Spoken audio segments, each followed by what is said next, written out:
Your money doesn't need a salesperson. It needs a coach. Don't let financial services salespeople get rich off your money. Instead, hire a coach and stack good decisions to see your wealth grow exponentially. If you keep using these so-called financial salespeople, you could be missing out on thousands, maybe even millions of dollars. Listen to this podcast with Jesse Rigler, who's a financial coach, and he'll describe just how stacking good decisions can lead to optimizing your wealth. Enjoy. Okay. Well, we'll just start with some of the basics.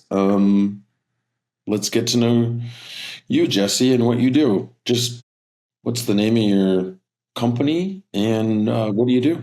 Well, we know each other from me coaching, right? So what I think I am and what I do is I coach. I'm a high school coach for 15 years, and I've been in the financial services industry for about 17 or 18 coaching. And,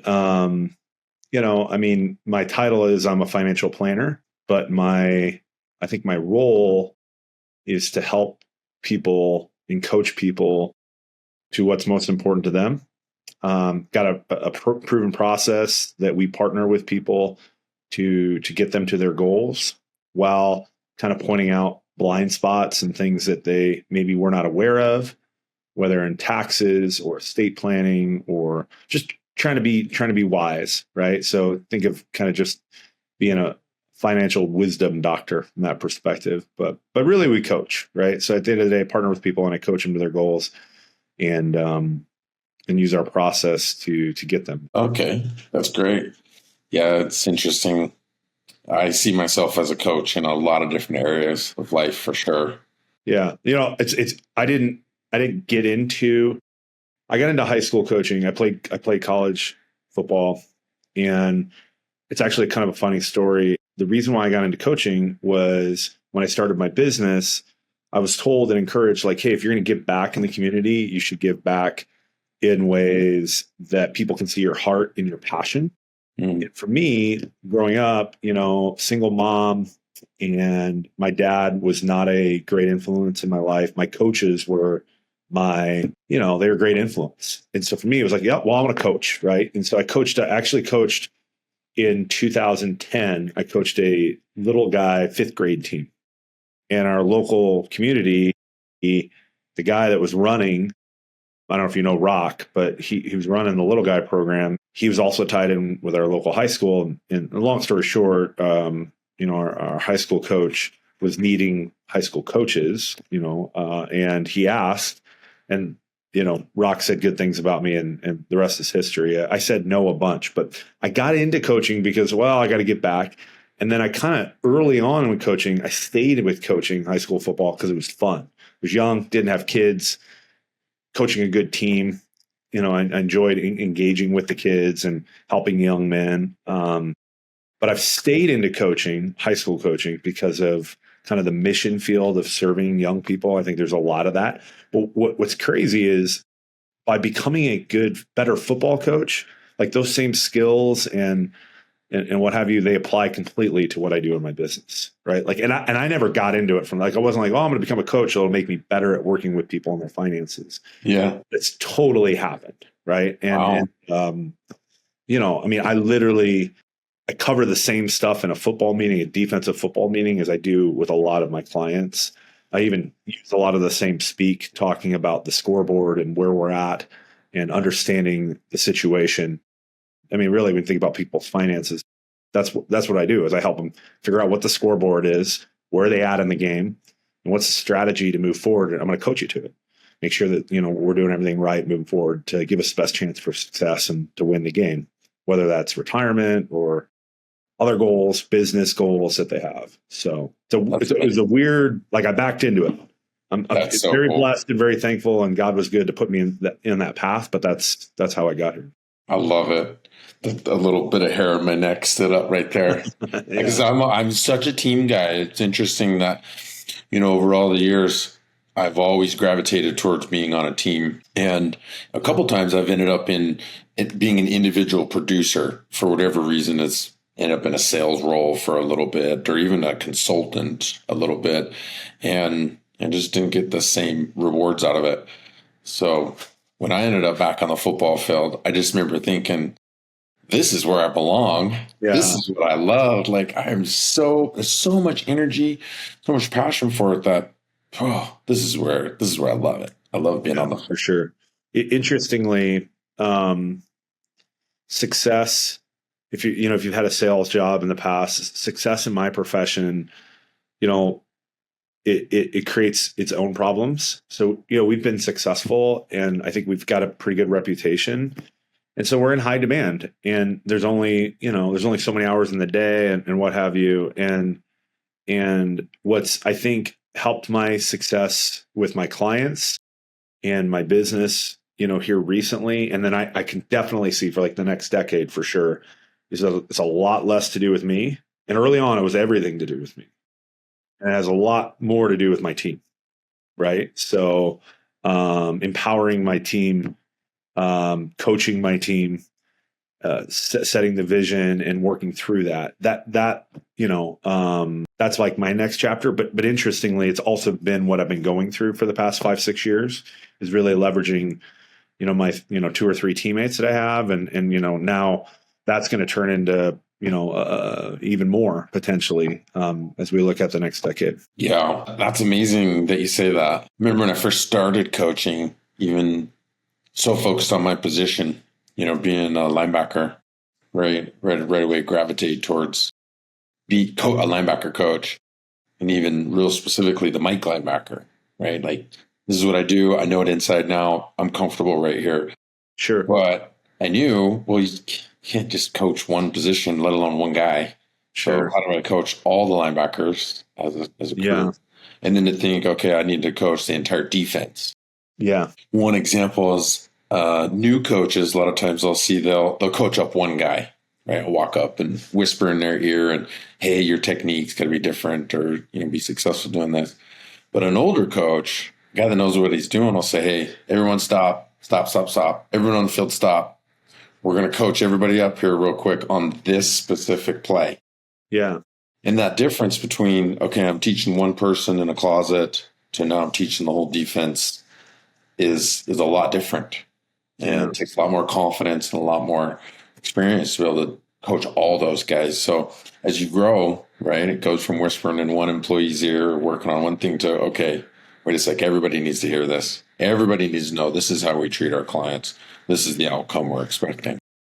So yeah, I could riff on that for 10 minutes, both on the football field or in the business space. I mean, on the football field, where I think I've become a better coach, is broadening horizons, right? So I played offensive line in college, and when you're an offensive lineman like that at the collegiate level, at a pretty good, it's D1, like, you're hardwired a certain way. And I'm a protectionist. I protect my quarterback. I'm a carry water guy. I'm a hard worker. I'm a grinder. No glory for an offensive lineman. Right, no glory. Anyway, so then I go to coach high school football, and I'm just coaching on the defensive line, which is the inverse of that a little bit, and defensive side of the ball. And I spent a long time there, and then became D coordinator 6-7 years ago. Point being is, I've become a better coach. The more wisdom I've had, the broader I can see the whole defense. And I think that translates to, the business space. A real direct example of that would be, it's really natural, but I would say 70-80% of my clients are couples, right? I mean, I do work with widows, single people, but most of the time I'm working with 2 people. And generally in a marriage, one person is much more like the nuts and bolts finance person, and then the other person's like, they handle that. Now, you get sometimes, that's a generality, but a lot of people, either the husband or the wife is kind of the point person. They're the one fully in the know, and then the other one is just in a support role with respect to that, and they have other strengths where they have leadership. Like, certainly in my household, my wife would be like, hey, he handles all the finances and the planning. Yeah. Right? She handles other parts of the household. But nonetheless, I got to coach them both. And early on, I'll tell you, like, I don't know if you appreciate this, Joel, but as you get older and you get some more of that gray hair that you and I have, like, you realize what you don't know. When you know what you don't, when you know that you don't know what you don't know, like, that's a win. right? So for me, I've learned that I got to coach them both, even if I'm engaging with the wife completely or the husband. Both need to be heard and taught and partnered with. And I'm not. I'll be the first one to say I'm not perfect. I'm still a work in progress with that. But definitely, I appreciate wisdom. It's something that comes with the gray hair, and the wisdom for me is exactly what you said. Like, it's not about whispering to the one player or the one spouse. It's about getting everyone on the same page and coaching the whole room and listening to the whole room and empowering the whole room, whether on the football field or, meeting in my office here with clients or on Zooms or what have you. Yeah. You just said one thing that was really interesting to me, and it really resonates with me, is that you were raised by a single mom. I was too. And mama's boys, Joel. I am, dude. But that doesn't mean we're soft. It just means we're mama's boys, and that's a good thing. Yeah. Yeah, it is for sure. Hopefully I spent so much time with my mom because I was the youngest child. And me too. My brother was 4 years older than me, and my sister quite a bit older. So my mom and I spent a lot of time together. And just growing up around a more feminine influence and understanding what's important to women, like being protected, being secure, those kind of things taught me a lot. I've even seen some of the best leaders were raised by their mothers. And one of them is Lincoln. So Lincoln, potentially one of the best leaders of all time. He was raised by his mother. And there's something about that, being raised by a female, by a mother, that shapes men a certain way. So how's that shaped you? Like, how does that carry over for you, being raised by your mom? Brad, I don't know. We're going to go wherever we want to. I'm going to lay down on the couch now. No, hey, interestingly, I think as leaders, one of the things I've learned is, right, the best skill, and again, I'm not perfect, I'm still a work in progress, is listening and understanding where people are, but more importantly, where they're from. If you can understand where someone is from, it's going to tell you a lot about where they're going. And I think what you were just saying is like, hey, if someone's from a single mother household, there's probably going to be some characteristics that overlap with a lot of people, at least from my perspective, at least they resonate with me. For me, and I think this sounds like a lot of folks, probably maybe with yours, with your mom. My mom, worked multiple jobs. I saw her go back to school. I saw her working late nights to just allow me to go to football camp or do this, thing through school or whatever, right? All the sacrifice that was made. And I don't know. I just feel like God put it on my heart to be a good enough kid that, like, hey, I don't want to let her down. Yeah. I don't want to be a burden on her because I see all the burden she is carrying. Yeah. So naturally, like, that put me on a good path. But it was all because of my mom. I mean, my mom sacrificed for my siblings and myself. She was an angel, and definitely put me on the right path. And then honestly, it's how I coach, young people. It's like, hey, what you do matters. I think so much in our world, and there's some wisdom to this too, but we just enable young people to hey, it's okay to make mistakes. It is absolutely okay to make mistakes. However, if you can stack good decisions when you're 15, 16, 17, or frankly, if you can stack good decisions at 36, 37, 38 financially, that reverberates. Those decisions matter, whether financially in that labor scenario or when you're younger. And so for me, I made a lot of good decisions out of fear of letting my mom down and not, being a burden on her, because I saw all that she was carrying. I didn't want to be a part of that. I wanted to be a blessing to her. My siblings, like yours, were much older, and they said, you and mom have such a weird relationship. You're like a little old couple. And we were, because way less like mom, son, more like, I got your back, you've got mine. I'm going to go suffer over here working the 3 jobs, but you're going to go, do all the things that I did. And she was the wind in the sail, so for sure. That's unbelievable. like you say, we could probably talk about this forever, but my mom was a real estate agent during the day. So she was a professional, dressed well, was engaged in the field selling real estate. And then at night, she'd come home and she was a waitress. Yeah. And so she would change into uniform. She'd go and, I was essentially home alone, right? From an early age, spent a lot of time. So, hey, I'd go down to the restaurant. She'd give me a free meal, and the cooks knew me, and I'd wander through the kitchen and, grab a soda. Talk about interesting story. My mom managed a gas station. She managed multiple gas stations over time. She also did a lot of like commerce stuff, like going into different retail locations, and whether it's with their magazines or different things, she was part of a marketing company. But she managed this gas station. Same thing. It was like, hey, you go over, you get some free popcorn, get a soda, right? And she's working till 11, 12 o'clock at night. And I think there's something to be said about little boys and girls sitting at home, mom's out working.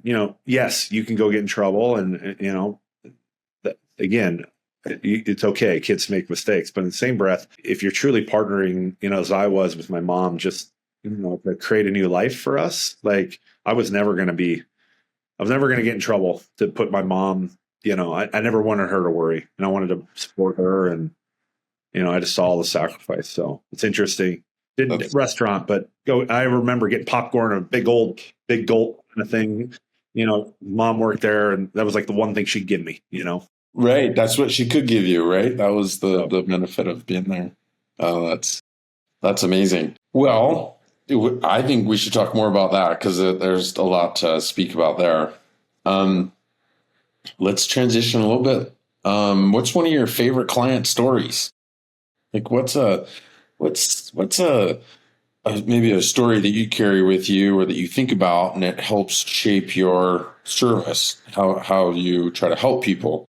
Usually you have a customer that stands out or maybe a couple customers that stands out, but it's sort of emblematic or a symbol of what you do. I got a couple I think of.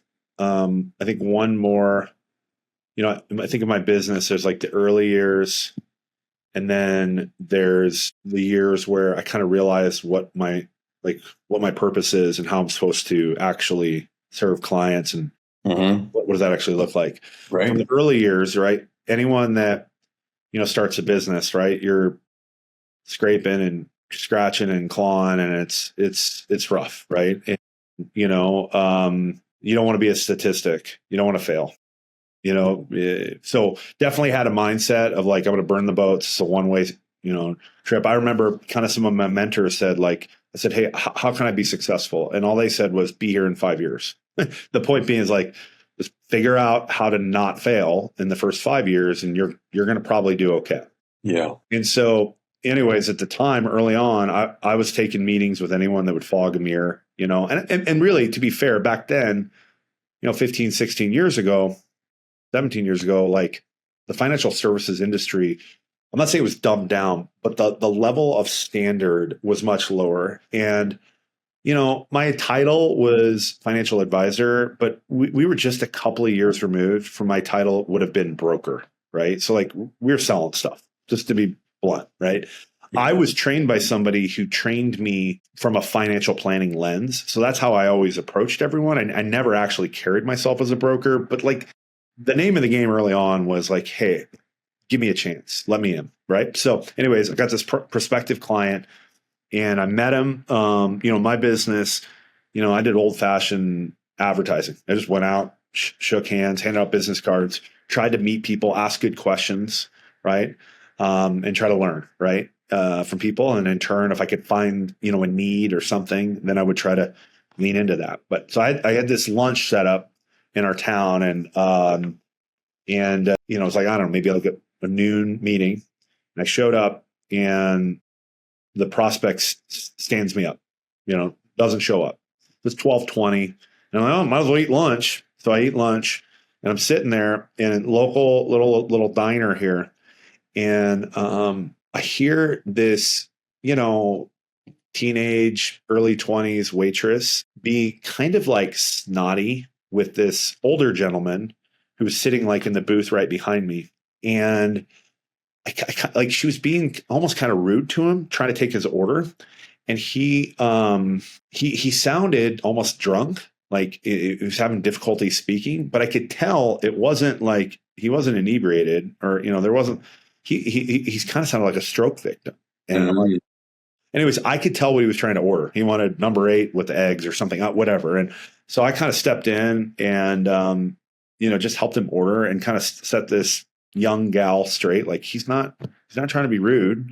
He has difficulty communicating. Well, anyways, I ended up having lunch with him and, they became one of my biggest clients. Not anymore. I've gotten bigger clients, but they were, a real nice client for us. And what happened is he had a degenerative cerebellum, and I've never met anyone else with it. We ended up losing him, a couple of years after. But I still serve and partner with his widow, and that meeting and just like being kind to him, and just looking at how can I help this person in that moment, right? Turned into a client, and he was just the neatest guy, a business owner who had kind of reinvented himself multiple times. And it was just awesome to get to know Ray and Carol, and they're great people. We lost Ray, like I said, but Carol's been, a client for 16 years and just awesome. That's a story from the early years that, really sticks out. Yeah. Yeah. But how about a more modern version of it, or maybe someone who you're working with more current? Yeah. So the more modern, I would say in the past 10 years, learned, well, I'll put it like this. There's a firm locally that, generally when it comes to accounting, they're the cat's meow CPA firm. Like most people think, hey, they're the cut above the rest, right? And actually, interestingly, and this was, again, never on purpose, but through my coaching of high school football, I got to know one of the partners of the firm, rather well. And obviously I knew what he did, and we didn't have any professional connections. But anyways, we got to know each other friendly. We'd go to lunch every once in a while. And it was about 10 years ago. I was trying to make a move to earn their business, to earn his trust. And again, I was just asking questions, right? And so I'm asking questions, and I realized there was a need for what I was trying to do, and I just needed to lean into it more. And what it was I was seeing in this firm and in this partner who I regard as like the cat's meow. And if you were to ask other professionals in our community and in Northwest Montana, like they're elite, right? But I was finding holes in what they were doing, which related to what I do. I'll give you a great example. They had a simple IRA, which is a form of a retirement plan. And that has, because it's a simple account, it's literally simple. It has a limit that's, it's good, but it's not a great limit if you're trying to deflect taxes, which, hey, what are CPAs? What do they want to do? They like to stomp out taxes. So I was poking holes, being like, hey, why aren't you in, this strategy over here that we've used with other clients? And he was at a loss for words. He's like, well, I don't know. I don't know why we are. And I kept asking and kept poking, and are you doing this? Are you doing that? And I come to find out, he said something very profound to me, and it stuck with me, which is, hey, Jess, I need you. I don't want to be the cobbler whose kids don't have shoes. And it was like, it clicked. It was an epiphany. It was like, okay, there's a need for us as a team to partner with busy professionals, busy businesses, to make sure that they're doing all the right things, crossing their T's, dotting their I's. I mean, I'm really busy, and I need a team of people to help me just make sure I do all the right things. Mm-hmm. We need to do that. And, take that story even further. So I basically get my foot in the door, right? What's crazy about this firm is they have a wealth management arm with them, right? So they have somebody that does what I do, right? Well, with my firm, I have a continuing education platform where I can go and provide CE for CPAs and lawyers Where, like the canned approach is like, hey, I'll buy you lunch and you can come sit in my office and do it. Well, I worked a deal and I'm like, hey, I'll come to you. I'll provide the CE. I'll bring you lunch. And I was coached up I had a great coach, great mentor. And he's like, hey, go in there. And then you got to do something unique. Okay. And I'll talk about that. Do something unique that's kind of memorable and go partner with these people, to these CPAs, to provide this continuing ed. Now, again, so I had a foot in the door because this partner's like, hey, I'm a cobbler. I don't want my kids not to have shoes. And yet my kids don't have shoes. So help me. Okay. So I start working with him, gets me the foot in the door for the continuing education. But I'm literally providing the continuing education, and the wealth management team is sitting in on the meeting. Like, because they can get credit too. And it's the weirdest dang thing, right? Like, you're letting the wolf into the hen house. I mean, I'm not that I'm a wolf, but like I'm your competition. Like what? And I know it kind of rubbed him wrong, and weird world. But long story short, 2 years later, they get rid of the wealth management arm. Now, basically, all of the partners are my clients. I serve the whole firm. I have the retirement plan, and it was I'd love to say it was dumb luck, but no, I just asked the right questions, stepped through the door, partnered with them, and realized that for business professionals, business owners, like, they need a team. They need someone to help them, keep them accountable, to coach them. These people, these partners that I was working with, like, they're all great, and they gave great advice to their clients, but they weren't executing it for themselves. Which aren't we not all guilty of that? Like, a little bit. Like, we know what we should be doing, but do we actually have a coach? And from that's where I learned again, back to bus up the coaching piece. I was being coached to do it. Like, Yeah. Coaching matters. I don't care if you're 60 years old, 70 years old. You see it. Who's your coach, right? I will always have a coach. I'll probably always have two coaches. Right now, I have two. Right. So Absolutely. Yeah. But hey, I missed one thing there.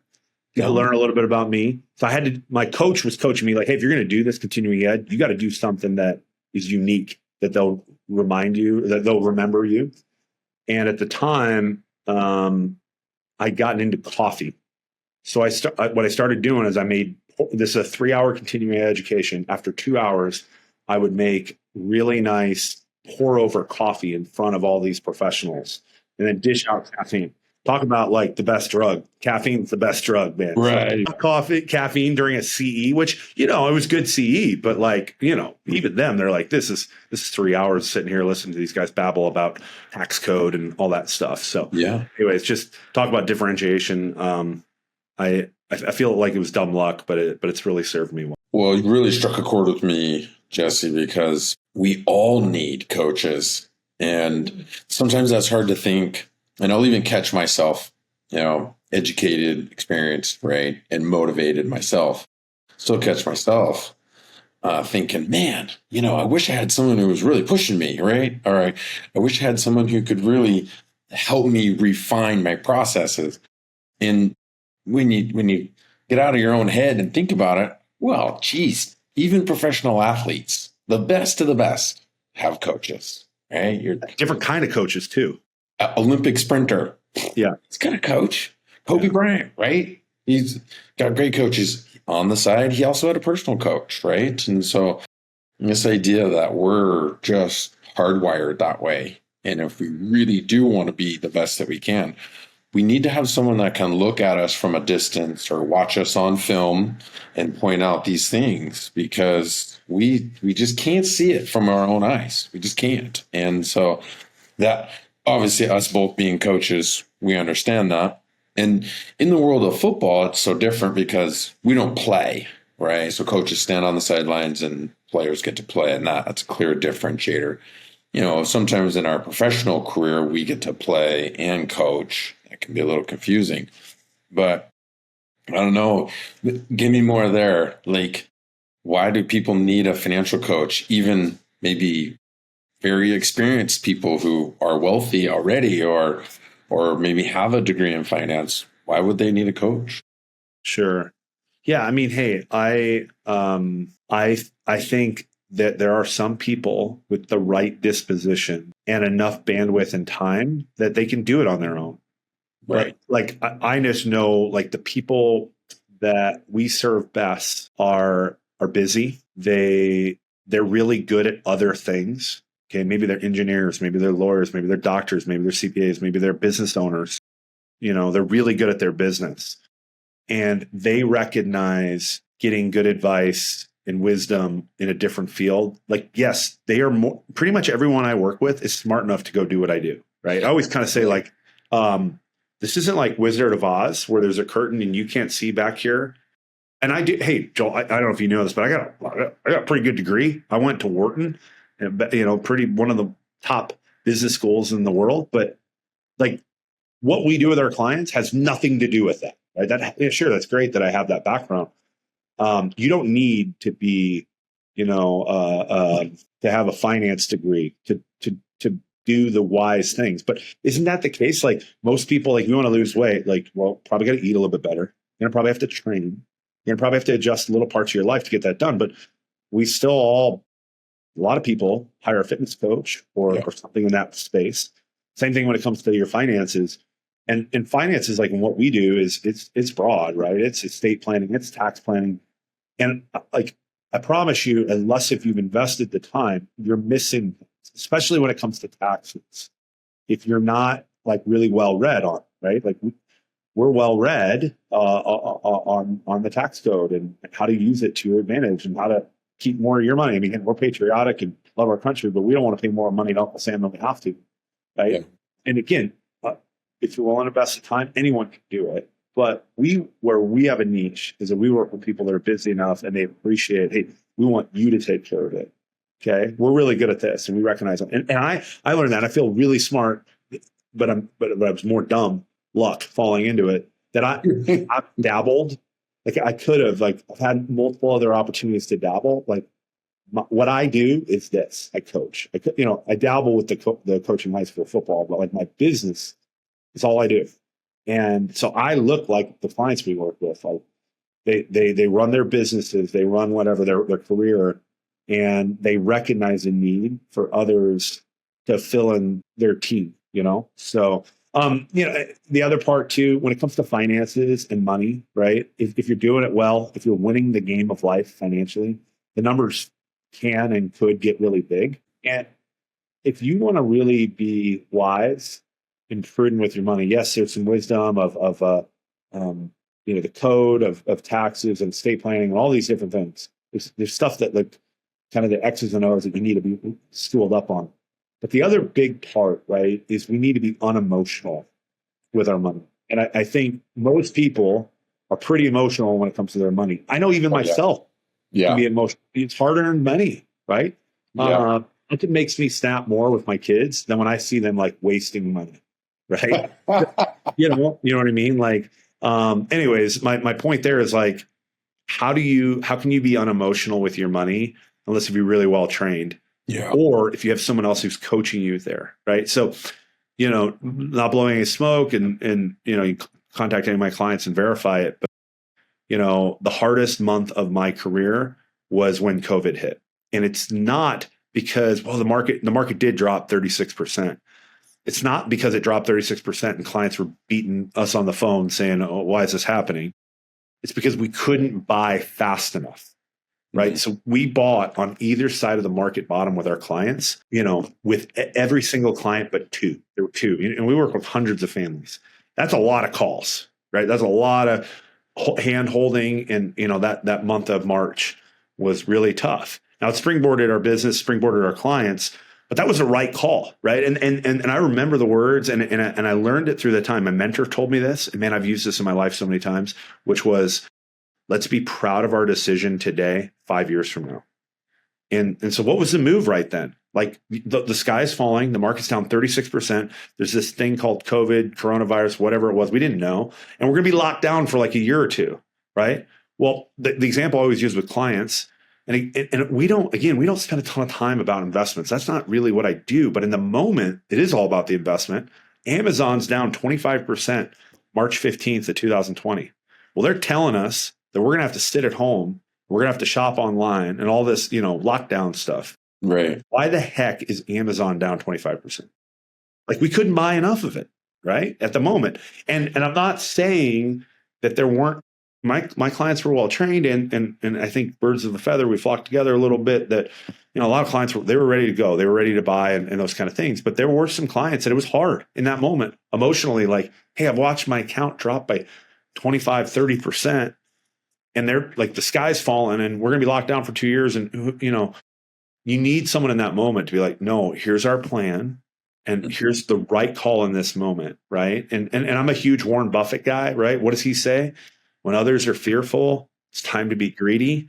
And I inverse that, because like, hey, the market's been up. People are like, hey, we should be buying. It's like, hey, others are greedy. It's time to be fearful. Let's be, playing a little defense. So yeah, that's why. Long-winded answer, but like, there's a lot to coaching, and specifically with finances, the big one to me would be emotionally detaching these big decisions, which can reverberate for decades if you screw it up.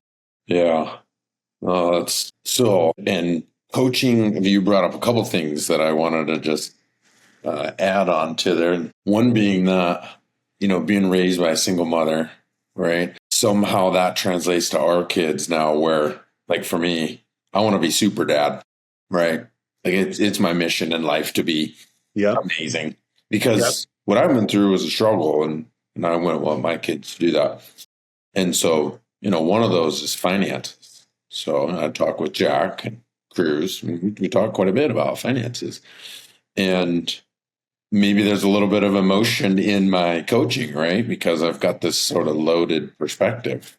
And so it's probably good advice, to think, hey, make sure you try and make the best financial decision for those kids, regardless of where I came from or regardless of my emotions. So, yeah. And that's probably a lot of good info just in that statement.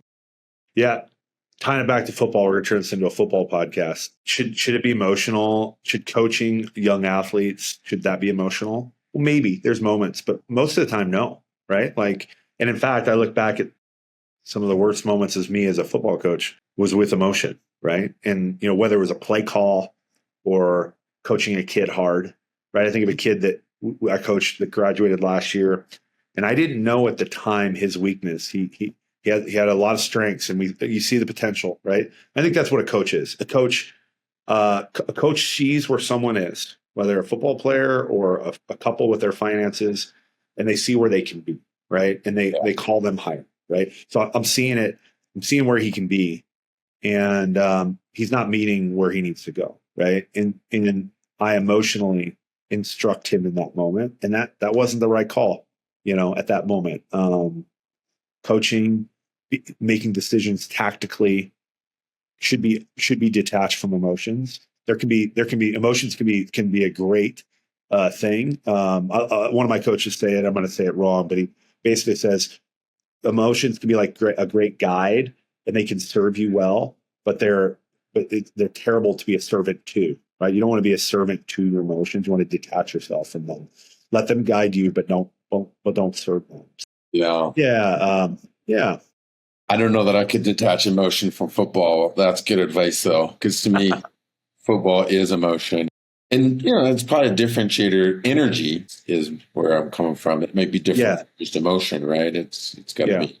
Well, I mean, hey, purely a football call. It's, emotionally, if the offense, you and I both coach defense, if the offense does something well, emotionally, you might want to, blitz or do something emotionally, but is that the right call in that moment? Right. And as I've learned, again, this is me as a coach, both with my clients and then on the field. It's a lot less to do with me and a lot more to do with them. And so how can you position the people on the field to perform? Right. Yeah. And so like when I'm coaching my clients and their finances, like it really, I'm not that important. It's what's important to them and where they're at, and meeting them where they're at and getting them to the next step. You can see the long run where they're going to end up, but they might just need help with getting out of debt in this moment, or just starting a great savings habit, or, hey, they've been all over the place because they're a business owner and they've got a lot of great things going for them, but they don't have this plan that has continuity and is streamlined. They don't have that. And so you've got to just baby step them through it. Right.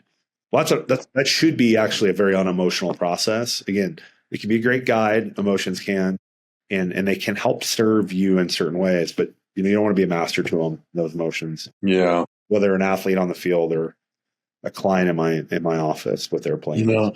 And I see coaches like that too, especially younger coaches, right, from the sidelines, get super mad at a call, at referee or something that they know is wrong, and it'll just distract them. It's a total distraction, waste of time, waste of energy. Versus, I don't know, Bill Belichick, right? The guy hardly even take a step. He won't even get mad or anything. He just calculated. Yeah, maybe that's a bad call, but he's right on to the next. What do we need to do? How do we respond to that? Yeah, what's next? We got to do that with our clients too. People make mistakes. They don't hit their goals. I think of a client I got this year.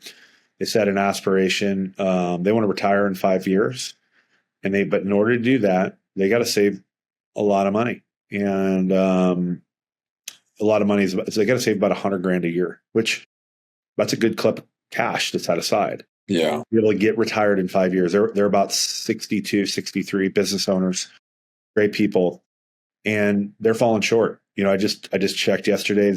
They're, from the beginning of the year till today, they're only at 40. Right. So I don't even have to bring up their model. I don't have to look at their plan to know 5 years ain't happening. We've got a meeting set in a couple of weeks, and it'll be unemotional, but the question will be hey, what's important to you? Why have we fallen short? Is there something up with the business, the economy, what have you? Is there some things kind of holding you back? And then where do we need to adjust? Right. So, it's not, I'm not losing sleep over that they've only sent us $40,000 towards their plan. I'm losing sleep over that what they said is they wanted to be retired in 5 years. And I know that's not going to probably happen. So we just going to have to adjust that and got to meet them in that moment. And, I'm not going to be upset about it. I'm not going to be hard on them about it, but partner them in that moment. Here's where we're at. What do we got to do? How do we got to adjust? It's such a good example, and you and I deal with it all the time. There's always a clock, right? In football, it's always a clock, and it's running, and there's finality to the end of the quarter or the end of the game. Yeah. And one thing for me, and even my business, sometimes we don't have that clock ticking. We don't have that finality. Yeah. And so sometimes we can drift a little bit in our goals or go over deadlines or things like that because we don't have that finality. That's the commercial for why you need a coach. Because your coach is in your ear saying, hey, no, with respect to what I do, we built the scoreboard. The end. Well, I always talk about clients. There's 2 games. There's the first game is getting to financial independence, right? And I clearly say financial independence it's not retirement. In my eyes, in my estimation, and just looking at how God made people, we were built for work, right? So the idea of what our grandparents' retirement, whether our grandparents did this or not, but just that classical vision of retirement, like an umbrella drink and sitting on the beach or playing golf, I don't really get anyone retired that looks like that. Right? They're on to the next, whatever that new work is. It might be their grandchildren. It might be a charity. It might be a second career. Might be community stuff. Right? But that first game is, most people want the first game to end. They want to reach financial independence. And they might fool themselves in a moment to be well, it's okay. It'll come later. But if your coach is there saying, hey, no, it's coming sooner than you think. I've seen it. It's happening. That'll help you stay on your goals because that's human nature, especially in our society, right? Think about the US, we're the worst. We don't save enough, right? The average American is woefully undersaved, right? And I think that's kind of part of my job. I joke, my job is to stomp out poverty in the future, right? And there is a clock, whether you want it or not. And people be, I'll just work to the day I die. There are people that, and you know what, that's great. And they're probably not ideal clients for us to talk to because we want people that don't want that. We want people that have that financial independence goal. And then, then we're going to hold them to it, right? In a good way, in a partnership way. Hey, this is what you said. This is what's important to you. Let's go after it. Or we're off. Or, we build our plans so conservatively, hey, you're actually ahead of plan. You're ahead of schedule. Where do we need to adjust the plan? Do we want to move the date up? Do we want to make it look differently? Yeah. So I think that clock is so important. And I always reference back to football or any sport. You keep score, you have a clock, And when it's over, it's over. You know, hey, in football, we don't get to say, hey, we need another minute back on the clock because we lost. You know, we want that time back. It's like everyone would think that's ridiculous. Yeah. But sometimes we think we're going to do that as well. I didn't quite reach my goal, so I'm just going to extend it a little further, a little further. Well, come on. You know, and that's where someone, like you say, someone from the outside has got to look at you and go, no, that's not what we talked about. Those are not your goals. You need to do something. I'll give you a personal example of where that relates to me. Offensive lineman, right? To be honest, spent most of my adult life at 300 pounds or more. I'm almost 6'4". I carry the weight really well. I got a lot of just naturally big bones and muscles, right? I'm not a runner, but my coach encouraged me to get into running. And it really started because my back was hurting me. I hurt my back from college lifting. And, the ultimate milestone in my running career was I did an ultra marathon, 37 miles, 8,000 feet of elevation, and it was a Spartan race. There was 60 obstacles, right? And I just remember, like, I so appreciated, because I bought the whatever the ticket to get into the race 7 months before or whatever. I was on the clock.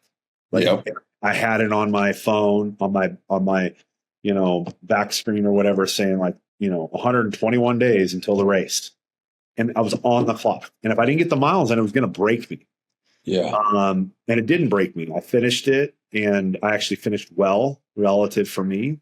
And it was an awful day. It was 38 degrees and raining. So, I would have much rather been 20 degrees and snowing than 38 degrees and raining. It was miserable.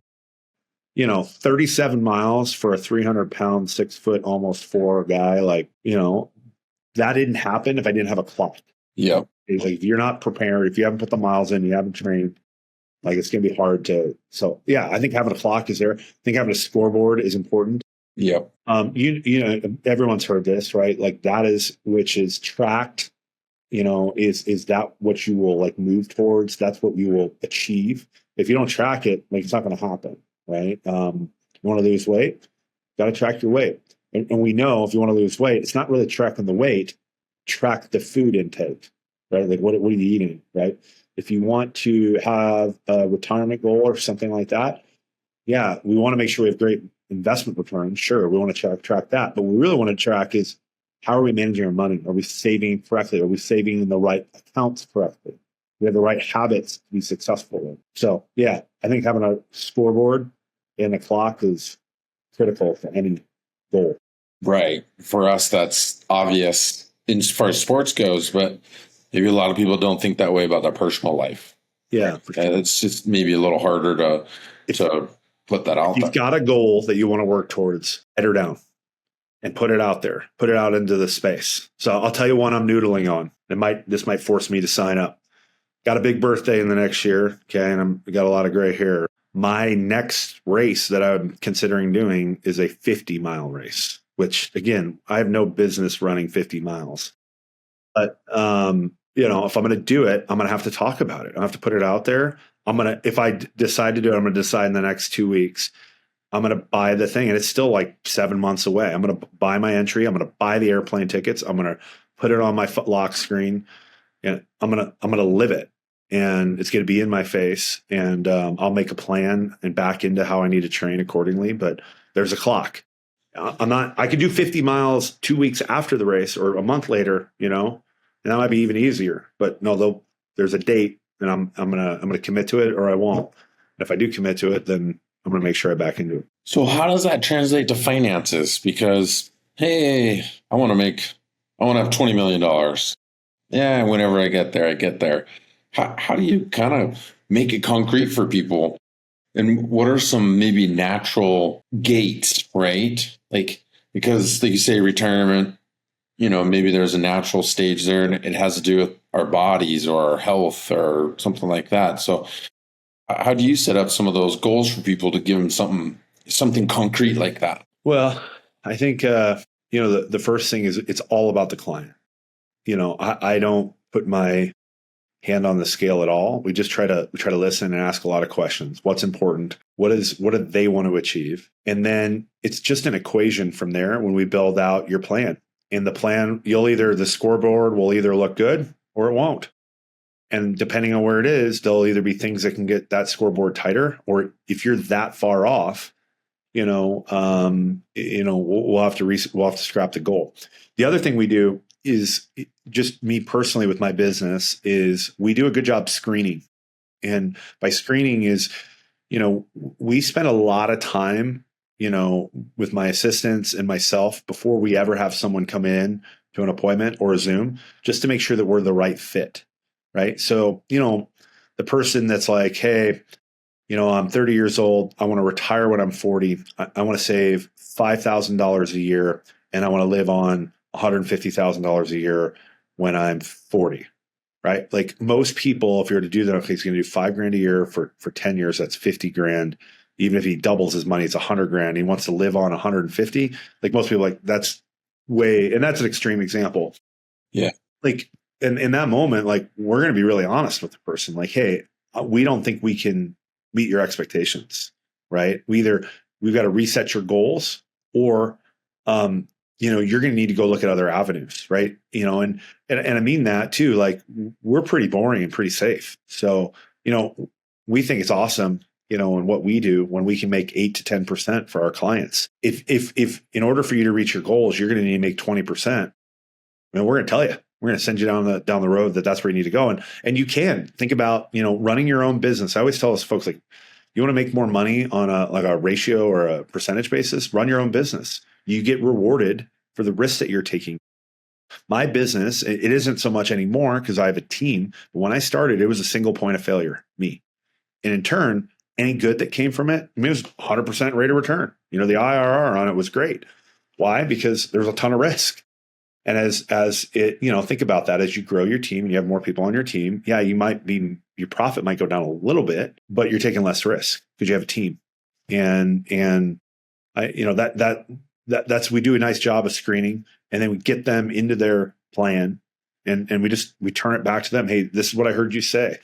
And, we're not going to make it with this, these assumptions of you saving, or the amount you want to spend, or when you want to retire, or your financial independence day.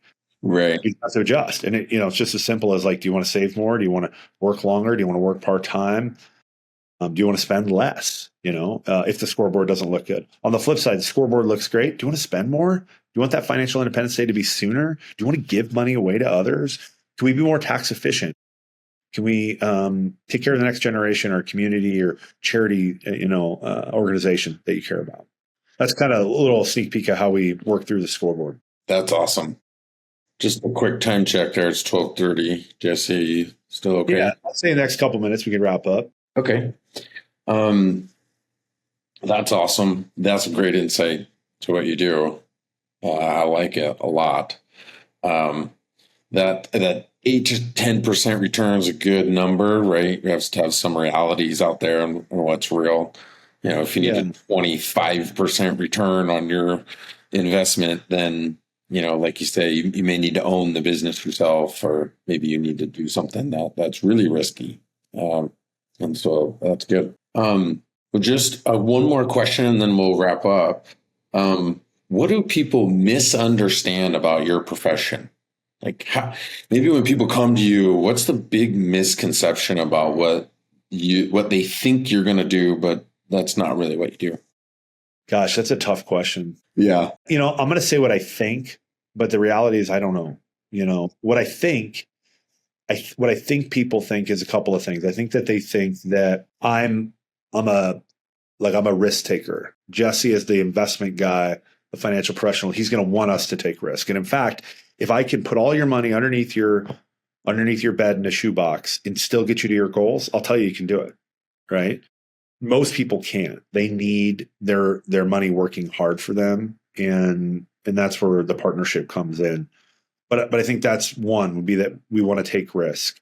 I think another misconception would be that where we add a lot of value is in the investments, or the the ingredients that we work with. And I always joke, like, we haven't reinvented the mousetrap. We literally have the exact same investments as the guy down the street.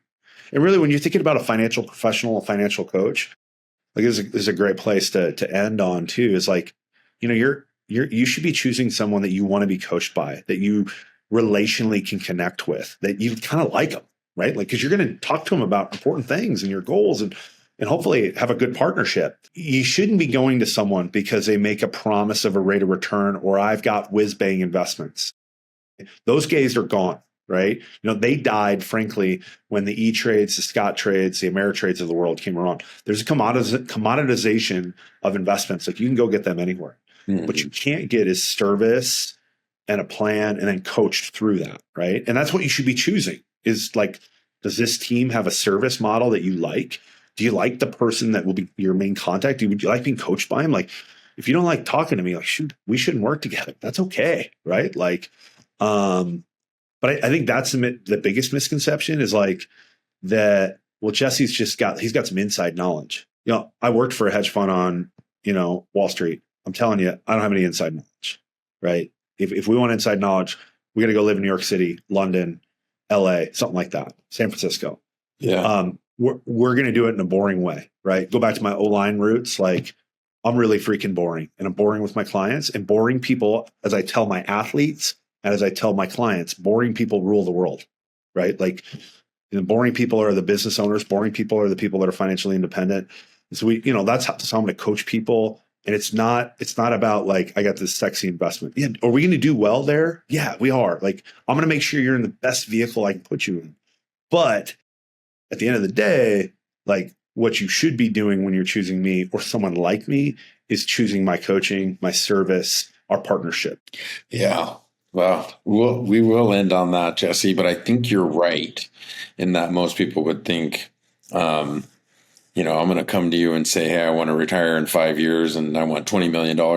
And you're going to give me some super risky crypto investment that, exactly. It's going to 3,000% return. And, you're going to do it through some backdoor thing. Yeah, no, that's not what you come to guys like this for. Yeah. It's not. Well, we have that stuff. Like, we will make sure you're doing the smartest, best thing, but it's probably going to be less, interestingly, it's a lot less the ingredient, meaning like the investment. It's probably more so the means by which we do it, right? The vehicles, the tax planning, the estate planning, all those kind of wisdom pieces that you get from just knowing, what's right and wrong and the opportunities that are out there. Yeah. I mean, I really appreciate the opportunity to talk to you about it. This is really cool. Yeah, no, this has been great. I've learned a ton, actually, and we got to connect. So I know we've been trying coaching your boys. Your boys are awesome. Gosh. They're really coachable. They're tough. They're gritty. They're smart. Gosh, Jack is so smart on the football field. So, yeah. Yes, I'm really proud of him. Really proud. I really am. I just am so happy. And, he's doing awesome. He's such a good kid. And Cruz too. My gosh, what a little lightning bolt. That guy just was telling him. I said, Cruz, you can run through traffic like as best as I've seen anybody. He just has a way of moving across the field that looks effortless, and all of a sudden he's there. Right now. It's interesting. Cruz is much more natural at that than Jack. Jack is a hammer, and Cruz is like a fish going through the water, just real smooth. It is. It was something that I would tell people that I was really good at is I could run through, I got all the O-line and D-line in front of me, and I could find a crack and I'd shoot right through. Like, just that, be able to envision it and shoot through that and, not even be touched. Right. So I think Cruz got it. Okay. I'm going to say goodbye here. Thanks, Jesse. Appreciate your time. Talk to you later. Thank you.